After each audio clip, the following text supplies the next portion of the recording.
எல்லாரும் நல்லா இருக்கணும். நம்ம வந்திருக்க வந்து அகோபிலம் மேடம். அகோபிலம் நம்ம இங்கே ட்ரிப்ளிகேன் அகோபிலம் இடத்துக்கு வந்திருக்கோம். இன்னைக்கு வந்து சுவாதி நட்சத்திரத்துக்காக கார்த்திகைக்காக பெருமாளுக்கு வந்து எல்லா ஸ்ரீகளும் சேர்ந்து 2000 விளக்கு ஏற்றிருக்கோம். இங்கே வந்து கோவிலே அழகாக அரேஞ்ச் பண்ணி அவளே வந்து விளக்கு அப்புறம் அகல் திரி எல்லாம் வாங்கி வச்சு அவளே அழகாக கோலம் போட்டு ரெடியாக அழகாக வச்சுருக்கா. அதோட வீடியோ தான் நம்ம போடுறேன். நீங்கள் எல்லாரும் சேவிச்சுக்கோங்க. எப்போல்லாம் முடியுமோ வந்து பெருமாளை சேவிச்சு போவோம் அகோபிலம் இடத்துல. இப்போ அவள் ஏற்றிடும் எல்லாருமே நான் அப்படியே காமிக்கிறேன் பாருங்க.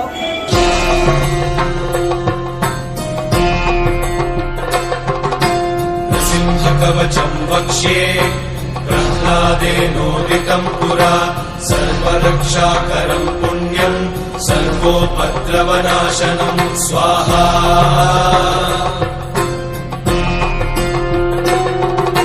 सर्वसम्पत्करं चैव स्वर्गमोक्षप्रदायकम्